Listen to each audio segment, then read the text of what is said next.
السلام علیکم ورحمۃ اللہ تعالی وبرکاتہ۔ نحمده ونصلي ونسلم على رسوله الكريم، اما بعد فاعوذ باللہ من الشیطان الرجیم، بسم اللہ الرحمن الرحیم۔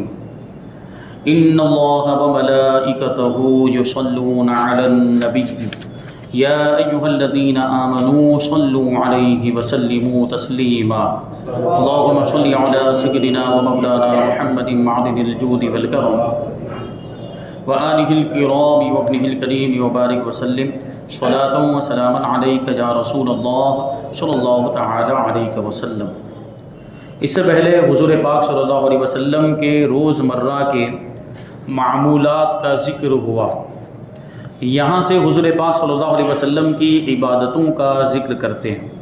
فرماتے ہیں کہ حضور اقدس صلی اللہ علیہ وسلم باوجود بے شمار مشاغل کے، یعنی بہت ساری مصروفیات ہونے کے باوجود اتنے بڑے عبادت گزار تھے کہ تمام انبیاء و مرسلین علیہم الصلاۃ والسلام کی مقدس زندگیوں میں اس کی مثال ملنی دشوار ہے۔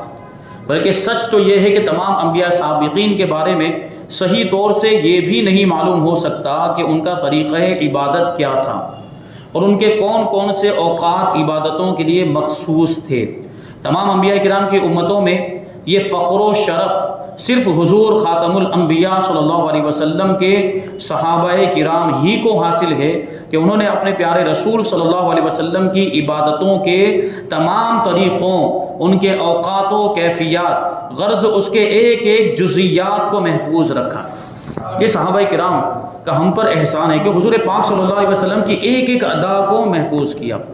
اور یہ انبیاء کرام کی بات نہیں، دنیا میں کسی بھی انسان کو لے لیے، شروع جب سے دنیا بنی اس وقت سے لے کر ابھی تک کسی بھی شخص کے، کسی بھی انسان کے طریقوں کو، اس کی عادتوں کو، اس کی اداؤں کو، اس کے انداز کو اس طریقے سے محفوظ ہی نہیں کیا گیا جس طریقے سے ہمارے آقا کی سنتوں کو محفوظ کیا۔ کیونکہ صحابہ کرام اس کی اہمیت کو سمجھتے تھے کہ یہ کوئی یہ معمولی چیزیں نہیں جو حضور پاک صلی اللہ علیہ وسلم کی سنتیں، یہ خاتم الانبیاء کی سنتیں ہیں، وہ ایسے نبی کی سنتیں ہیں جن کے بعد اب کوئی نبی نہیں آنے والا، قیامت تک انہی کی شریعت باقی رہے گی، انہی کا دین باقی رہے گا، انہی کا مذہب باقی رہے گا، اور ان چیزوں کی ضرورتیں قیامت تک پڑتی ہی رہے گی۔ اس وجہ سے انہوں نے ساری چیزوں کو محفوظ کیا، حدیثوں کو محفوظ کیا، اور قرآن کی بھی حفاظت جو صحابہ کرام کے ذریعے سے ہوئی ہے۔ تو دیکھیں ایک ایک چیز کو محفوظ کیا۔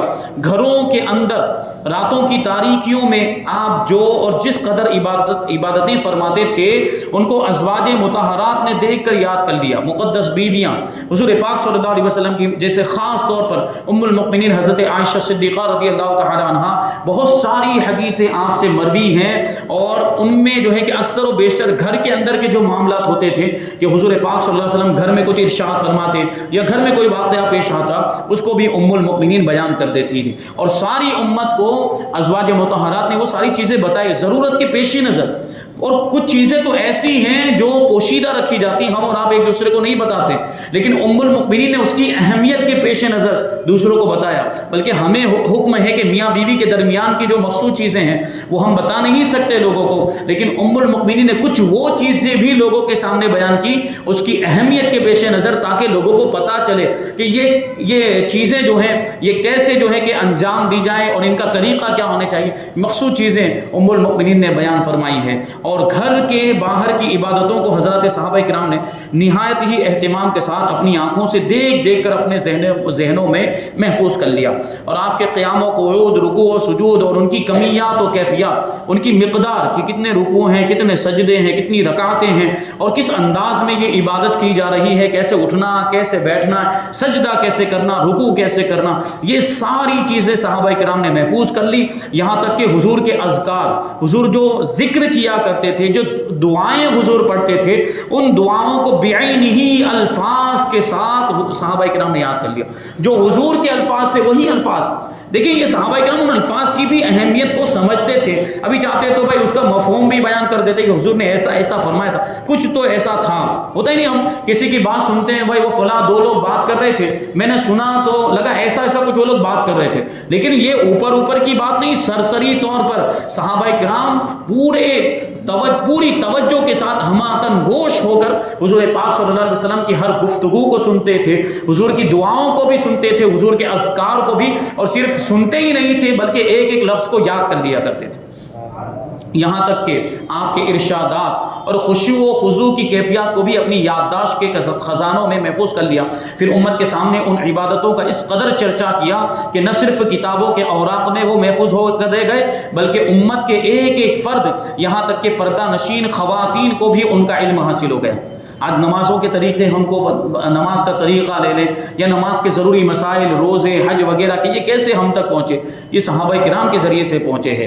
اور آج مسلمان کا ایک ایک بچہ, خواہ وہ کرۂ ارض کے کسی بھی کونے میں رہتا ہو, اس کو اپنے نبی کی عبادتوں کے مکمل حالات معلوم ہے کہ حضور کیسے نماز پڑھتے تھے. یہ بچہ جانتا ہے, اور وہ ان عبادتوں پر اپنے نبی کی اتباع میں جوش ایمان اور جذبہ عمل کے ساتھ کاربند بھی ہیں. آپ کی عبادتوں کا ایک اجمالی خاکہ یہاں پر پیش کیا جا رہا ہے. نماز کے بارے میں سب سے پہلے بیان کرتے ہیں کہ حضور پاک صلی اللہ علیہ وسلم نماز کس انداز میں ادا فرماتے تھے.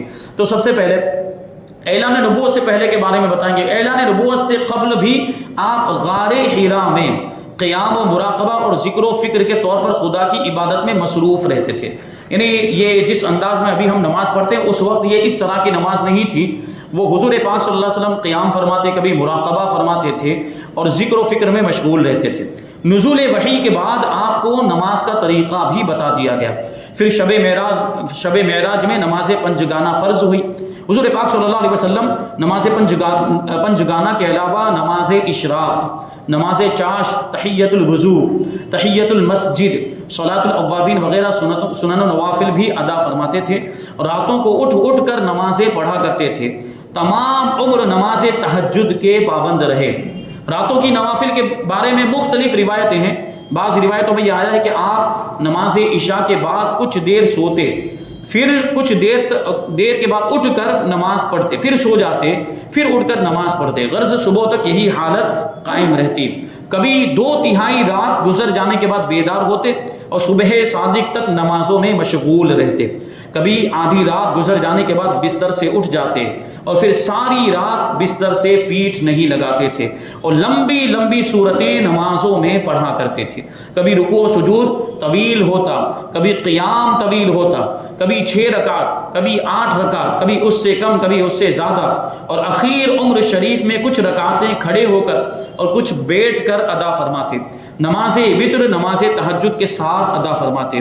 رمضان شریف میں خصوصاً آخری عشرے میں, یعنی رمضان کے آخری 10 دنوں میں آپ کی عبادت بہت زیادہ بڑھ جاتی تھی. آپ ساری رات بیدار رہتے اور اپنی ازواج مطہرات سے بے تعلق ہو جاتے تھے اور گھر والوں کو نمازوں کے لیے جگایا کرتے تھے اور عموماً اعتکاف فرماتے تھے. نمازوں کے ساتھ ساتھ کبھی کھڑے ہو کر, کبھی بیٹھ کر, کبھی سر بر سجود ہو کر نہایت آہو زاری اور گریہ و بکا کے ساتھ گڑ گڑا کر راتوں میں دعائیں بھی مانگا کرتے تھے.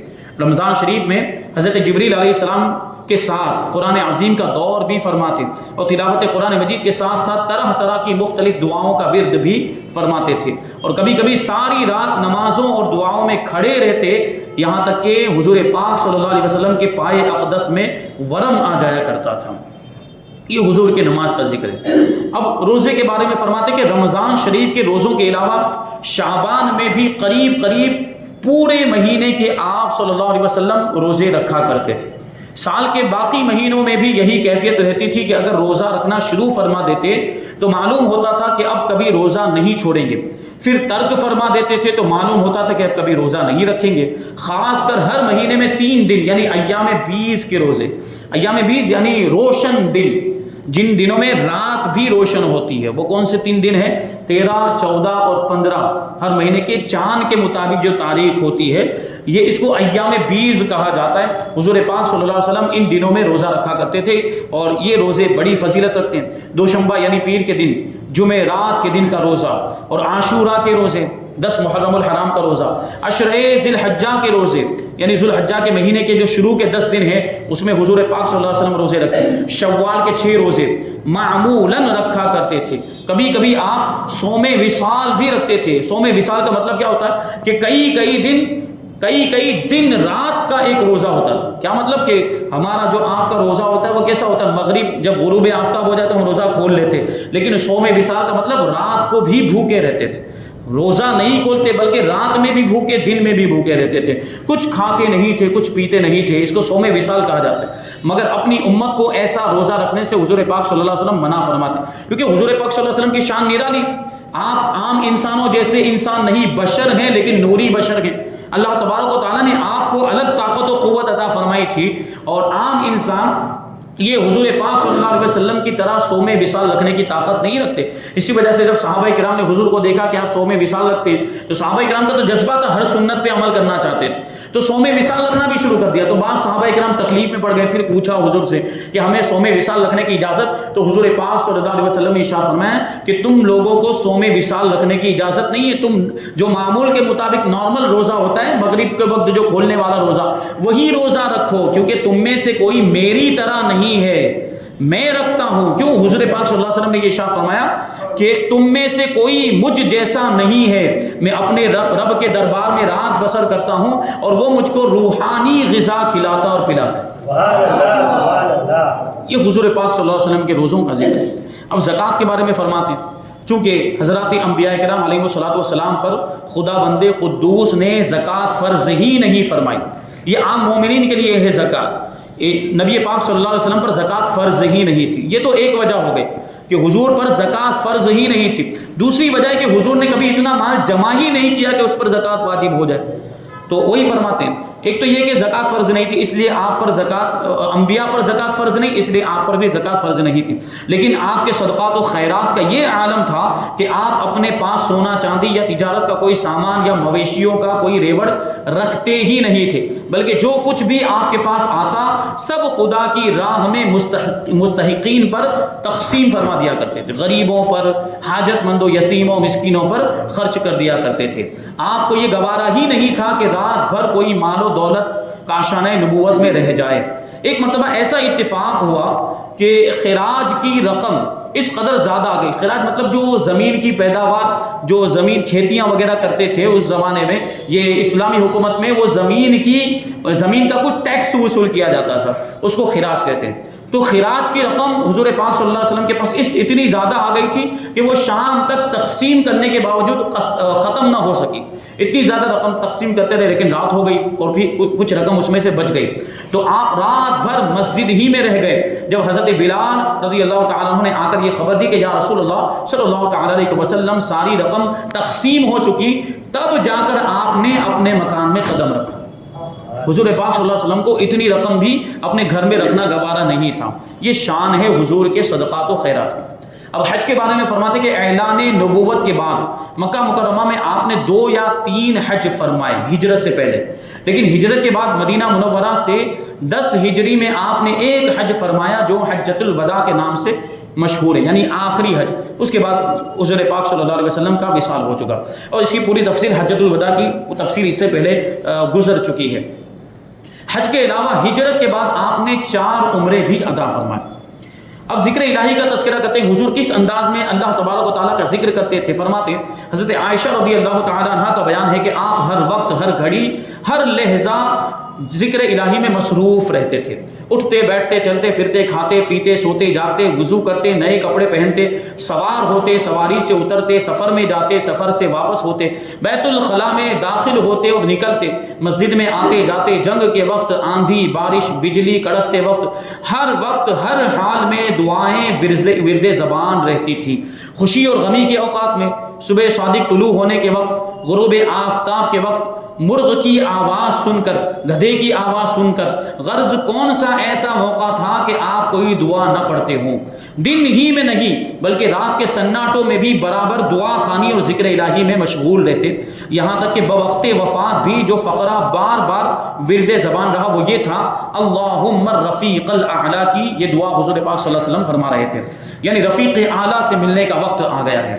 یہ یہاں پر 17واں باب جو ہے ہمارا پورا ہو گیا. یہاں سے 18واں باب شروع ہو رہا ہے اور یہ اخلاق نبوت کے بارے میں. نبی پاک صلی اللہ علیہ وسلم کا کردار کیسا تھا, حضور کے اخلاق کیسے تھے, یہ بہت ہی اہم موضوع ہے, بہت ہی ضروری ہے ان چیزوں کا جاننا تاکہ ہم اس کو اپنی زندگی میں اپنا سکیں. یہ اس کو اخلاق نبوت کہا جاتا ہے, اخلاق نبوی. اور ظاہر سی بات ہے کہ حضور کے طریقے میں, حضور کے اخلاق میں اور حضور کے کردار میں جو کامیابی وہ کہ کہیں اور ہم کو نہیں مل سکتی ہے, کیونکہ اس سے بہتر اور کوئی طریقہ نہیں ہو سکتا, اس سے بہتر کوئی اخلاق اور اس سے بہتر کوئی کردار نہیں ہو سکتا. فرماتے آپ کے اخلاق حسنہ کے بارے میں خلق خدا سے کیا پوچھنا, یعنی مخلوق سے ہم کیا پوچھیں جبکہ خود خالق اخلاق نے یہ اعلان فرما دیا. یعنی اللہ تبارک و تعالیٰ نے خود قرآن مجید کے اندر ارشاد فرمایا انک لعلی خلق عظیم, یعنی اے حبیب صلی اللہ علیہ وسلم بلا شبہ آپ اخلاق کے بڑے درجے پر فائز ہیں. جب اللہ تبارک و تعالیٰ نے خود گواہی دے دی تو اب سوچیں کہ حضور پاک صلی اللہ علیہ وسلم کے اخلاق و کردار کا عالم کیا ہوگا. آج تقریباً 1400 برس گزر جانے کے بعد بھی دشمنان رسول کی کیا مجال کہ آپ کو بد اخلاق کہہ سکیں. اس وقت جب آپ اپنے دشمنوں کے مجموع میں اپنے عملی کردار کا مظاہرہ فرما رہے تھے, خداوند قدوس نے قرآن مجید میں اعلان فرمایا فبما رحمت من اللہ لنت لهم ولو كنت فظا غلیظ القلب لانفضوا من حولک. اے حبیب خدا کی رحمت سے آپ لوگوں سے نرمی کے ساتھ پیش آتے ہیں. اگر آپ کہیں بد اخلاق اور سخت دل ہوتے تو یہ لوگ آپ کے پاس سے ہٹ جاتے, یعنی آپ کے قریب بھی نہیں آتے. اس کا مطلب کیا, حضور پاک صلی اللہ علیہ وسلم بڑے اعلیٰ اخلاق کے مالک تھے اور آپ کے اخلاق کی وجہ سے کتنے لوگ آپ کے قریب ہو جایا کرتے تھے. دشمنان رسول نے قرآن کی زبان سے یہ خدائی اعلان سنا مگر کسی کی مجال نہیں ہوئی کہ اس کے خلاف کوئی بیان دیتا یا اس آفتاب سے زیادہ روشن حقیقت کو جھٹلاتا, بلکہ آپ کے بڑے سے بڑے دشمن نے بھی اس کا اعتراف کیا کہ آپ بہت ہی بلند اخلاق اور نرم خو یعنی نرم طبیعت والے اور رحیم و کریم ہیں, مہربانی فرمانے والے ہیں. بہرحال حضور نبی کریم صلی اللہ علیہ وسلم محاسن اخلاق کے تمام گوشوں کے جامع تھے, یعنی اخلاق کی جو بھی خوبیاں ہو سکتی ہیں وہ سب حضور پاک صلی اللہ علیہ وسلم کے اندر پائی جاتی تھی. یعنی حلم و عفو, برداشت کرنے کی قوت, معاف کرنے کی طاقت, رحم و کرم یعنی مہربانی کرنے کا جذبہ, عدل و انصاف, جود و سخا, لوگوں پر نچھاور کرنا, سخاوت کرنا, ایثار و قربانی, مہمان نوازی, عدم تشدد یعنی کسی پر سختی نہ کرنا, شجاعت و بہادری, ایفاء عہد یعنی وعدہ پورا کرنا, کسی سے جب وعدہ کرنا تو اس کو پورا کرنا, حسن معاملہ لوگوں کے ساتھ اچھی طرح سے پیش آنا, صبر و قناعت, نرم گفتاری, نرمی کے ساتھ بات کرنا, خوش روئی یعنی ہمیشہ مسکراتے ہوئے رہنا, اور ملن ساری لوگوں سے ایسے ملنا کہ حضور پاک صلی اللہ علیہ وسلم کے صحابہ کرام یہ بیان کرتے ہیں کہ حضور ہم سے اس طرح ملتے تھے کہ ہم سے ہی زیادہ محبت کرتے ہوں, یہ ہمیں محسوس ہونے لگتا تھا. مساوات یعنی سب کے ساتھ ایک جیسا سلوک کرنا, غم خواری, کسی کو تکلیف پہنچ جائے تو اس کو تسلی دینا, اس کی تکلیف کو دور کرنا, سادگی اور بے تکلفی. یعنی آج ہمارے یہاں دیکھتے ہیں ہم دنیا داروں کے ایسے معاملات کے تھوڑی دولت آ گئی, تھوڑے مالدار بن گئے تو ان کا اسٹیٹس ہائی ہو جاتا ہے, پھر وہ غریبوں سے بات کرنے کو اپنے لیے کسر شان سمجھتے ہیں کہ میں اتنا امیر آدمی, یہ اس سے میں ایک غریب آدمی سے بات کروں گا. لیکن حضور پاک صلی اللہ علیہ وسلم جس انداز میں امیروں سے گفتگو فرماتے تھے اسی انداز میں غریبوں سے بھی گفتگو فرمایا کرتے تھے. کوئی فرق نہیں ہوتا تھا امیر یا غریب کا. یہ حضور پاک صلی اللہ علیہ وسلم کی زندگی, تواضع اور انکساری, حیاداری اور یہ اتنی بلند, یہ ساری چیزیں اتنی بلند منزلوں پر آپ جو ہے کہ ان ساری چیزوں میں فائز تھے اور سرفراز تھے کہ حضرت عائشہ رضی اللہ تعالیٰ عنہ نے ایک جملے میں اس کی صحیح تصویر کھینچتے ہوئے ارشاد فرمایا کان خلقہ القرآن, یعنی تعلیمات قرآن پر پورا عمل یہی حضور پاک صلی اللہ علیہ وسلم کے اخلاق تھے. اخلاق نبوت کا ایک مفصل واعظ حضرت فرما رہے ہیں مصنف علیہ رحمہ, ہم نے اپنی کتاب حقانی تقریروں میں وہاں پہ بیان کر دیا, تحریر کر دیا ہے. یہاں پر ہم اخلاق نبوت کے شجرہ خلد کی چند شاخوں کے کچھ پھول پھل پیش کر دیتے ہیں تاکہ ہم اور آپ ان پر عمل کر کے اپنی اسلامی زندگی کو کامل و اکمل بنا کر عالم اسلام میں مکمل مسلمان بن جائیں اور دار العمل سے دار الجزا تک, دنیا دار العمل ہے, آخرت دار الجزا ہے, مطلب بدلے کی جگہ, دار العمل سے دار الجزا تک خداوند عز و جل کے شامیانہ رحمت میں اس کے اعلیٰ و افضل انعاموں کے میٹھے میٹھے پھل کھاتے ہی رہیں. کیونکہ جو حضور کے اخلاق کو اپنائے گا وہ وہ اللہ تبارک و تعالیٰ کی نعمتوں کا حقدار بن جائے گا. اسے دنیا میں بھی پھر اس کی برکتیں دکھیں گی اور آخرت میں تو اس کی وہ برکتیں اس کو ملنی ہی ملنی ہیں. تو یہاں سے حضور پاک صلی اللہ علیہ وسلم کے اخلاق و کردار کا بیان ہے. سب سے پہلے حضور پاک صلی اللہ علیہ وسلم کی عقل کا ذکر کریں گے کہ اللہ تبارک و تعالیٰ نے آپ کو انسان کامل بنایا تھا تو آپ کی عقل بھی کامل اور مکمل تھی. آپ کی عقل کا تذکرہ پھر حلم اور عفو کا، معاف کرنے اور درگزر کرنے کی جو حضور خوبی اللہ تعالیٰ نے آپ کو عطا فرمائی تھی وہ، پھر تواضع کا ذکر انشاءاللہ تبارک و تعالیٰ ہم آئندہ درس میں کریں گے. اللہ تبارک و تعالیٰ کی بارگاہ میں دعا ہے کہ جو کچھ بھی بیان ہوا اس پر ہم سب کو عمل کرنے کی توفیق عطا فرمائے. اخلاق نبوت کو سن کر سیکھ کر اس پر ہم سب کو عمل کرنے اور نبی پاک صلی اللہ علیہ وسلم کے مبارک اخلاق و کردار کو ہمیں اپنی زندگی میں اپنانے کی توفیق عطا فرمائے اور حضور پاک صلی اللہ علیہ وسلم کی سیرت طیبہ پر ہم سب کو عمل کرنے کی توفیق عطا فرمائے. وما علینا الا البلاغ. السلام علیکم. الفاتحہ.